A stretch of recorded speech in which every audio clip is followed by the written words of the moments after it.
ज्यादा सोचना एक ऐसी आदत है जो हमारी जिंदगी को जटिल बना देती है। जब हम हर छोटी बड़ी बात पर गहराई से सोचते हैं, तो ये न सिर्फ हमारी मानसिक शांति को भंग करता है, बल्कि हमारे फैसलों को भी प्रभावित करता है। इस कहानी के माध्यम से हम समझने की कोशिश करेंगे कि ज्यादा सोचने से कैसे छुटकारा पाया जा सकता है। राहुल एक साधारण सा युवक था। वह एक छोटे से कस्बे में रहता था और एक स्थानीय कंपनी में नौकरी करता था। वैसे तो उसकी जिंदगी ठीक ठाक चल रही थी, लेकिन एक समस्या थी जिससे वह खुद को मुक्त नहीं कर पा रहा था।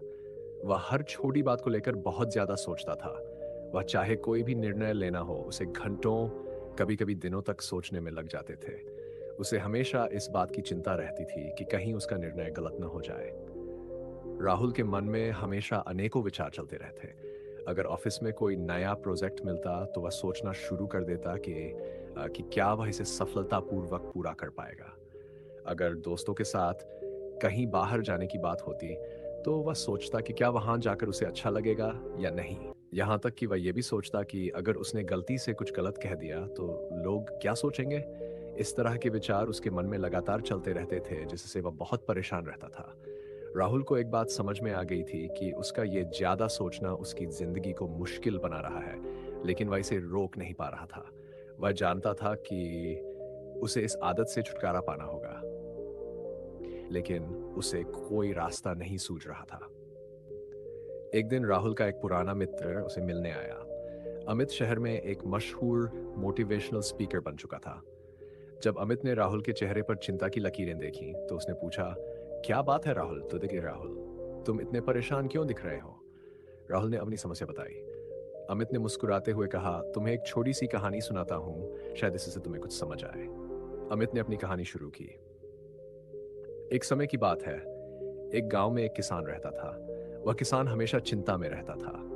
उसे हमेशा लगता था कि उसकी फसल खराब हो जाएगी, बारिश नहीं होगी, कीट उसके खेतों को नष्ट कर देंगे, और इसी तरह के विचार उसके मन में हमेशा चलते रहते थे।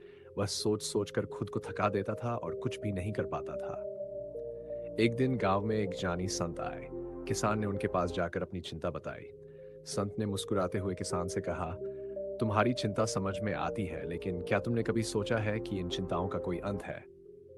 किसान ने उत्तर दिया, नहीं महाराज, मैं नहीं जानता। संत ने कहा, चिंता करने से कुछ नहीं होता। चिंता सिर्फ तुम्हारे मन को कमजोर बनाती है और तुम्हें कार्य करने से रोकती है।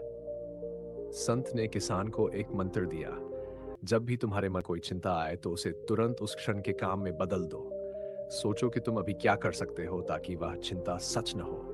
किसान ने संत की बात मानी, और अगली बार जब भी उसे चिंता हुई, उसने तुरंत अपने काम पर ध्यान लगाया। धीरे धीरे उसकी चिंता कम होती गई और वह अपनी जिंदगी में सुखी रहने लगा। राहुल की जागृति। अमित की कहानी ने राहुल को गहराई से प्रभावित किया। उसे समझ में आ गया कि ज्यादा सोचने से उसकी समस्याएं हल नहीं हो सकती, बल्कि ये उसे और भी उलझा देती हैं। उसने ठान लिया कि वह अपनी सोचने की आदत को बदलने की कोशिश करेगा। राहुल ने कुछ ठोस कदम उठाने का फैसला किया। सबसे पहले उसने ये तय किया कि जब भी उसके मन में कोई नकारात्मक विचार आएगा, वह उस पर ज्यादा ध्यान नहीं देगा। इसके बजाय वह अपने उस समय के काम पर ध्यान केंद्रित करेगा। उसने यह भी तय किया कि वह अपने विचारों को लिखेगा ताकि वे उसके मन से बाहर निकल सके और वह उन पर विचार कर सके कि कौन से विचार सच में महत्वपूर्ण हैं और कौन से नहीं।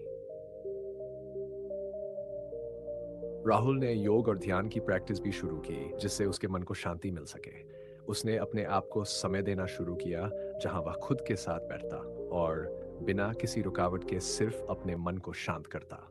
इन सब उपायों से राहुल को धीरे धीरे अपनी ज्यादा सोचने की आदत पर काबू पाने में मदद मिली। उसे यह समझ में आ गया है कि ज्यादा सोचना केवल एक आदत है, जिसे बदला जा सकता है।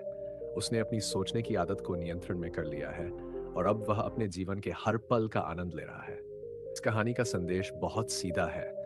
ज्यादा सोचना हमारी जिंदगी को जटिल बना देता है और हमें हमारे लक्ष्यों से भटका देता है। अगर हम अपने विचारों को नियंत्रण में रखना सीख जाएं, अपने जीवन को सुखद और संतुलित बना सकते हैं। वर्तमान में जीना और अपने काम पर ध्यान देना ही सही तरीका है ज्यादा सोचने से छुटकारा पाने का।